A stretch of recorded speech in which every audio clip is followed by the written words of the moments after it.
उनकी सुहागरात पार्ट 2। धूमधाम से शादी करने के बाद समर्थ और देविका घर आते हैं। घर पर सब उनका स्वागत करते हैं और सौम्या उनकी सुहागरात का इंतजाम करती है। समर्थ और देविका दोनों अपने रूम में बैठे बातें कर रहे होते हैं। तब देविका कहती है,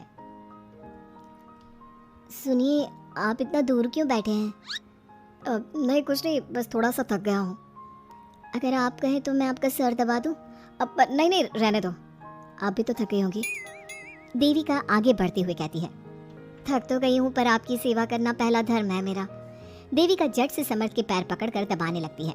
ऐसे ही कुछ देर निकल जाती है और समर्थ कहता है, अब रहने दो देविका, तुम भी आराम कर लो, तुम भी थकी थकी लग रही हो। देविका मना करते हुए उठ जाती है और अपने बालों को खोलकर समर्थ का सर दबाने लगती है और कहती है, मेरी थकावट तो आप ही दूर कर दोगे ना? इतना कहकर देविका अपने खुले बालों को समर्थ के ऊपर डालती है। समर्थ देविका के जाल में सम्मोहित होने ही वाला होता है कि अचानक से दरवाजे पर किसी की दस्तक होती है। समर्थ आवाज लगाते हुए कहता है, कौन? भाई मैं हूँ, सौम्या। क्या है सौम्या? क्या बात है देविका, कैसा लग रहा है मेरी भाभी बनकर? कुछ बात आगे बढ़ी या नहीं? बात आगे बढ़ती कैसे? तू जो आ गई कबाब में हड्डी। अच्छा जल्दी बता, किस लिए आई थी? सौम्या ठिठोली करते हुए कहती है, क्या बात है देविका, बहुत जल्दी हो रही है। वैसे मैं तो दूध का गिलास देने आई थी। आखिर मेरी सहेली की सुहागरात में कोई कमी नहीं होनी चाहिए। देविका दूध का ग्लास लेते हुए जल्दी से दरवाजा बंद कर लेती है और पीछे मुड़कर देखती है तो समर्थ तो सो चुका था। देविका समर्थ को उठाते हुए कहती है, सुनिए समर्थ जी, उठ जाइए ना, सौम्या दूध देने आई थी, इसे पी लीजिए फिर आप सो जाना। समर्थ नींद में उठता है और दूध पीकर फिर से सो जाता है।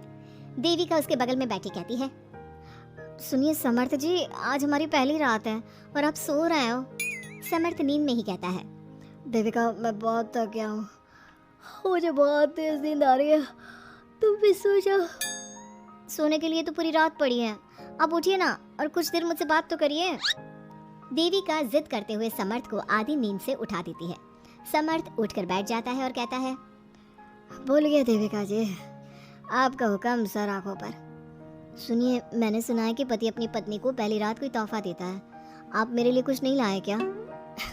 वो मैं कैसे भूल सकता हूँ, लाया हूँ पर वो दूसरे रूम में रखा है। तो दिखाइए ना क्या लाए हैं। अरे अभी तो कहा कि तुम्हारा गिफ्ट दूसरे रूम में है, तो जाकर लेकर आइए ना। अगर अभी गया तो घर के सब लोग जाग जाएंगे और 10 तरह के सवाल जवाब करेंगे, मैं सुबह दिखाता हूँ ना। समर्थ इतना कहकर लेट जाता है और लेटे लेटे देविका से कहता है, अच्छा सुनो देविका, मुझे बहुत तेज आ रही है, मैं सो रहा हूँ, तुम भी सो जाओ। देविका समर्थ की बात सुनकर कहती है, आपको तो हमारी पहली रात की कुछ पड़ी ही नहीं है। इतना कहकर देविका भी उसके करीब आकर लेट जाती है और सो जाती है। अगली सुबह अधीरा समर्थ के रूम में सफाई करने आती है और देविका को उसके करीब लेटा देख रोने लगती है। रोने की सिसकी सुनकर समर्थ की आंख खुल जाती है। वो उठकर देखता है कि अधीरा उसके कमरे में रो रही है। उसे देखते ही समर्थ बहुत गुस्से में आ जाता है और अधीरा से कहता है, अधीरा, तुम सुबह सुबह क्यों रो रही हो?